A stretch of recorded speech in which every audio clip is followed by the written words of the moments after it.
Et bonjour à tous et bienvenue sur la chaîne de l'Examen Crypto. Nous sommes le mercredi 28 mai 2025, il est actuellement 8 heures. On va faire un point sur bien évidemment la situation du Bitcoin, on va regarder les altcoins. Allez, on s'installe confortablement et on démarre cette vidéo avec directement les news. Il s'est passé beaucoup de choses hier. Alors, Crypto Détente qui nous pousse que The Blockchain, première entreprise européenne à avoir une trésorerie en Bitcoin, prévoit d'acheter 590 Bitcoins après la finalisation de sa vente d'obligations. Du côté du Club XRocket, on avait vu la crypto-monnaie XCN. Du côté du BNB, il s'est passé des choses intéressantes. Donc, vous le saviez, il y a eu une mise à jour, le hard fork Maxwell. Et donc du coup la BNB Chain la BNB Chain a activé avec succès donc le hard fork Maxwell sur son testnet. Alors attention, c'est pas encore en production, c'est sur le testnet, mais en tout cas ça permet d'améliorer le temps de bloc qui est réduit à 0,75 secondes, la production de 16 blocs consécutifs et ça permet d'avoir une meilleure scalabilité du réseau. Donc c'est plutôt une très bonne nouvelle.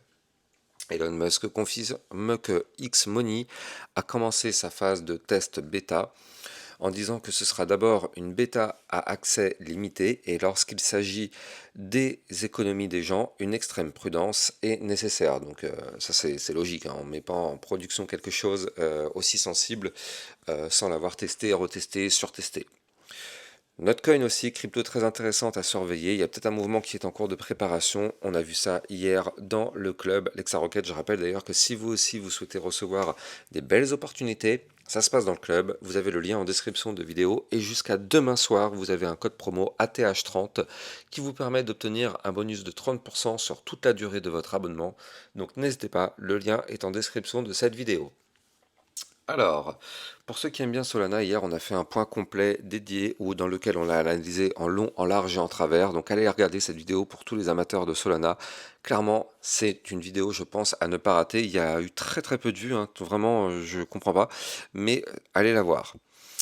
Euh, donc, Crypto Détente qui nous pousse que Trump Media annonce un deal Bitcoin de 2,5 milliards de dollars pour constituer une trésorerie en Bitcoin. Donc ça, c'est ouf hein, comme news. C'est vraiment une très très grosse nouvelle ça. Vous le savez, là, il y a aussi donc l'événement, la Bitcoin 2025. Et donc du coup, il y a eu pas mal d'invités surprises. Enfin, pas surprise, mais il y a eu pas mal d'invités plutôt. Et donc, il y a eu la sénatrice Cynthia Lummis qui dit avoir une réserve stratégique est le meilleur moyen d'obtenir un avantage politique. Bien sûr, elle parle de réserve stratégique Bitcoin, hein, c'est sous-entendu, mais bien évidemment, elle parle de ça. Trump, bon ça on l'a vu, Vivek Ramaswamy et sa société Strive lèvent 750 millions de dollars pour constituer une trésorerie en Bitcoin. Objectif, acheter des créances de MTGOX et déployer des stratégies alpha pour surperformer le Bitcoin. Donc c'est quand même assez ouf, hein, 750 millions de dollars, c'est quand même une sacrée somme. La sénatrice Cynthia Lummis, toujours lors de la Bitcoin 2025, affirme que les États-Unis devraient détenir au moins 5% du Bitcoin mondial en réserve. Je rappelle, il y a 21 millions de Bitcoin disponibles. Donc, enfin, plus maintenant en réalité, parce qu'il y en a déjà eu une grande partie qui ont été achetés. Mais elle souhaiterait que, grosso modo, sur ces 21 millions, elle souhaiterait que, en gros, les États-Unis en possèdent 1 million à eux seuls. J'ai envie de dire, c'est un petit peu la même stratégie que l'entreprise stratégie de Michael Saylor, hein, qui ont déjà actuellement un demi-million en possession, donc ça c'est quand même assez fou. Bref, une course au Bitcoin est lancée. Allez, on va regarder l'analyse technique maintenant. Avant ça, je rappelle bien sûr à tout le monde que tout ce que je vais dire n'a en aucun cas un conseil financier, c'est à vous de faire vos propres recherches, et n'oubliez pas que le trading de crypto-monnaie comporte des risques de perte partielle ou majeure. Alors, du côté des indicateurs, bien évidemment, on a toujours le Fear and Greed Index. Bon, j'ai pas la petite image, mais c'est pas grave. Il est actuellement à 71. Oui, le Bitcoin est retombé un tout petit peu hier, donc forcément, ça fait retomber un peu le Fear and Greed Index, mais il reste toujours dans la cupidité. Du côté de la map de liquidité, qu'est-ce qu'on a? Eh bien, du coup, on est actuellement ici, donc on a été chercher des liquidités au nord. Vous le voyez ici, on avait été rechercher les 110 000 dollars, pardon. Donc on a venu à peine commencer à manger le, le cluster qu'on avait ici. Et puis après, donc au sud, on a le cluster des 108 000 qui pourrait nous emmener jusqu'aux 104 900. Donc à voir dans les prochaines journées ce qui se passe. En tout cas, là, on le sait, on est quand même sur un niveau clé très important du côté du Bitcoin. Je rappelle que notre Bitcoin Hier encore, c'est rapproché de la ligne de tendance haussière très long terme, mais je rappelle que cette ligne est vraiment du béton armé. C'est quelque chose, hein, cette ligne, c'est vraiment un truc de fou. Cette ligne que vous voyez là, je le dis et je le répète, depuis 2017 et même avant, nous n'avons jamais, jamais, jamais, jamais réussi à péter cette ligne. Et à chaque fois qu'on a touché cette ligne, on a systématiquement connu un rejet. Donc là, on touche la ligne à plusieurs reprises. Pour l'instant, on est sur un rejet. Pas d'inquiétude, je rappelle qu'on est toujours dans un canal ascendant. Hier, il faut le noter, on a clôturé la journée sur un magnifique doji. Donc un doji, qu'est-ce que c'est? C'est un chandelier d'hésitation, avec une grande mèche en haut, une grande mèche en bas et un tout petit corps de bougie. Donc ça montre effectivement que le marché a hésité hier. On a vraiment pas mal hésité. C'est pas bullish, c'est pas bear, il y a pas de. C'est juste qu'il y a vraiment pas d'informations par rapport à tout ça. L'information que nous on a en off, c'est que de toute façon nous sommes toujours à l'intérieur d'un canal ascendant, et ça de toute façon on le sait, tant qu'on est dans un canal ascendant, la configuration est haussière. Par contre, attention, hein, on va pas se mentir, attention parce que là on est quand même sur un point pivot. Je rappelle que le bas du canal est notre point pivot. Tant qu'on est au-dessus du bas du canal, tout va bien. On est à l'intérieur du canal, on est haussier. Si par contre on casse ce canal par le bas, alors vous l'avez compris là, ça veut dire qu'on casse la tendance haussière et malheureusement on aura une phase de retracement. Donc pour le moment, c'est pas validé, c'est pas acté, mais restons prudents là. Franchement, restons prudents du côté du Bitcoin parce qu'on est vraiment posé sur le niveau clé. Vous le voyez, hein, ça fait maintenant 2 jours qu'on touche le niveau clé. Ça tient pour le moment. Encore combien de temps ça va réussir à tenir, j'en sais rien. Mais voilà, on est quand même sur le niveau clé. Alors de toute façon, je vous l'ai déjà dit, mais au pire des cas, on a quand même des supports. On a le support. Combien c'est ça? Voilà, on a le support des 107 190. Puis après, en dessous, on aura le ruban de moyenne mobile. Maintenant, il faut quand même se méfier parce qu'en général, comme son nom l'indique, le ruban de moyenne mobile, ce sont des moyennes. Et donc, en général, le Bitcoin aime bien revenir rechercher les moyennes. Donc, attention, hein, tout de même, attention parce qu'on pourrait effectivement connaître, si on casse cette ligne de tendance, enfin ce canal ascendant, eh bien on pourrait connaître effectivement une petite phase de retracement. Mais pour l'instant, c'est pas d'actualité. Pour l'instant, on est toujours dans ce canal ascendant. Et tant qu'on est dans ce canal ascendant, eh bien, tout simplement, on profite.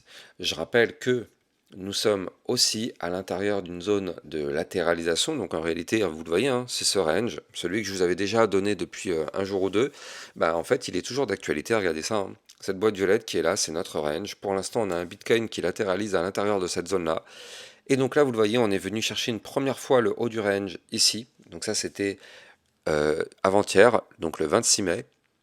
Hier, on est revenu rechercher là aussi le haut du range. À chaque fois, on s'est fait rejeter. Regardez, premier rejet, on retombe. Deuxième rejet, on retombe. Malheureusement, qu'est-ce qui se passe actuellement? On est en train de former ce qu'on appelle un double top. Vous le voyez, premier top, deuxième top, figure chartiste de retournement baissier. Donc là, il va falloir surveiller, il va falloir absolument protéger le niveau qui se situe ici à 108 659 dollars, parce que si ce niveau vient à être breaké par le bas, attention, le Bitcoin pourrait former le double top, le valider et entamer un début de retracement. Alors encore une fois, on a le bas de canal qui nous servira de support, donc on a le bas du canal aujourd'hui qui est à 108 206, mais si on casse le double top et ce bas de canal, dans ce cas-là, on prendra directement la direction ici du bas du range, donc on a un bas de range à 106 822, et si ce niveau clé vient à lâcher, bien sûr, ce serait pour avoir une poursuite du retracement. Et donc dans ce cas-là, on pourrait aller chercher des points encore plus bas, notamment ici. La prochaine grosse target, ce serait d'aller chercher les 104 827, ainsi que la zone de support des 103 519 dollars. Donc attention, ce sont des niveaux clés à venir rechercher en cas de validation de tout ça. Maintenant, la bonne nouvelle, c'est que si on arrive à rebondir sur le bas du canal, bah au final, on va pas faire un double top, qui est une figure chartiste baissière, mais on va faire l'inverse, parce que là, imaginons qu'on arrive à rebondir, on fait ça, bah là, cette fois-ci, on transforme directement le double top en double bottom. Et donc là, c'est différent, parce que je rappelle qu'un double bottom, c'est le contraire, c'est une figure chartiste haussière. Et donc, si on valide ce double bottom, bah en gros, vous l'avez compris, on va revenir retester la ligne de tendance haussière très long terme, qui pour l'instant nous a systématiquement rejeté. Aujourd'hui, elle se situe à 111 744. Et si on break cette ligne, porte ouverte pour aller chercher les 113, voire même les 115 000 dollars. Donc là, pour l'instant, du côté du Bitcoin, on est vraiment à la croisée des chemins. C'est un peu du quitte ou double, alors on ne sait pas, on n'a toujours pas de boule de cristal, on ne sait pas si on va réussir à valider tout ça. Mais en tout cas, c'est vraiment hyper intéressant à surveiller. Et je rappelle que la direction de la cassure du range, malheureusement, va entraîner le prochain mouvement. Donc là, il faut vraiment se mettre une alerte, je pense, en haut de range et une autre alerte en bas de range. Étant donné qu'on n'a pas de boule de cristal, on ne peut pas savoir là actuellement de quel côté on va le breaker. On a les niveaux clés à surveiller, je vous les ai donnés.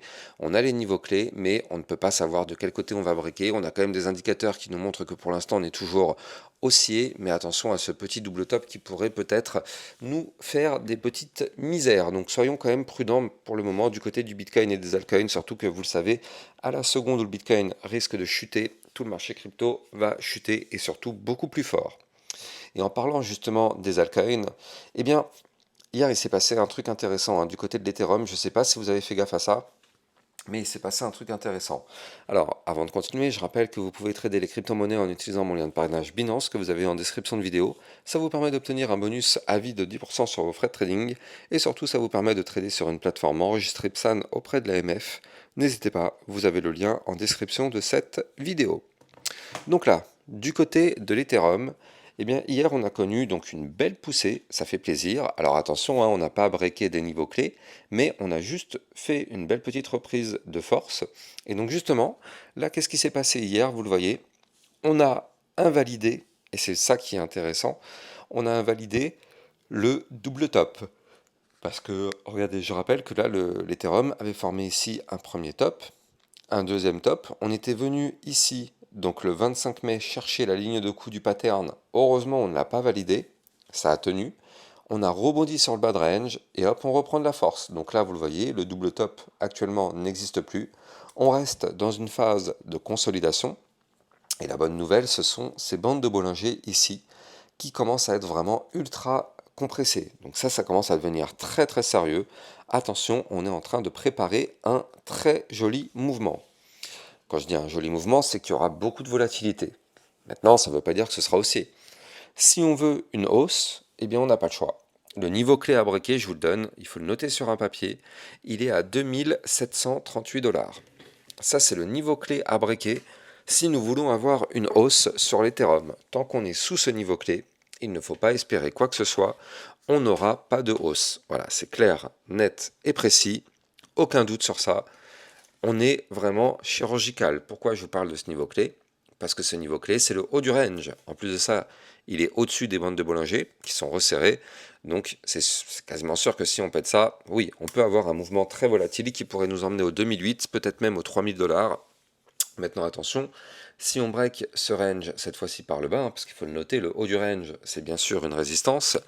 Donc si on break le bas du range cette fois-ci, dans ce cas-là, ça va invalider tout ce qu'on vient de se dire, et malheureusement, au final, on va valider une Bart Simpson ici, et donc ça, en général, quand ça retrace, c'est pour revenir rechercher quasiment le point de départ. On a un point de départ à 1792. Bon, on a quand même énormément de zones de support, notamment ici, un point très important à 2262.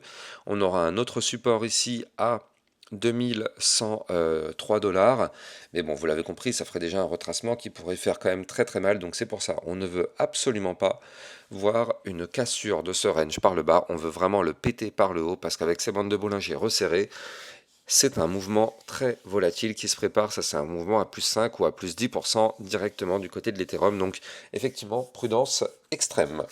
Alors, je ne vais pas vous parler du Solana, étant donné que hier, je vous ai fait une vidéo dédiée, et le Solana, c'est une crypto que j'analyse quand même régulièrement, mais là, je vous ai fait vraiment une vidéo dédiée hier dans laquelle j'analyse le Solana en long terme, moyen terme et court terme, vous avez vraiment tout. Donc du coup, effectivement, n'hésitez pas à aller voir cette vidéo.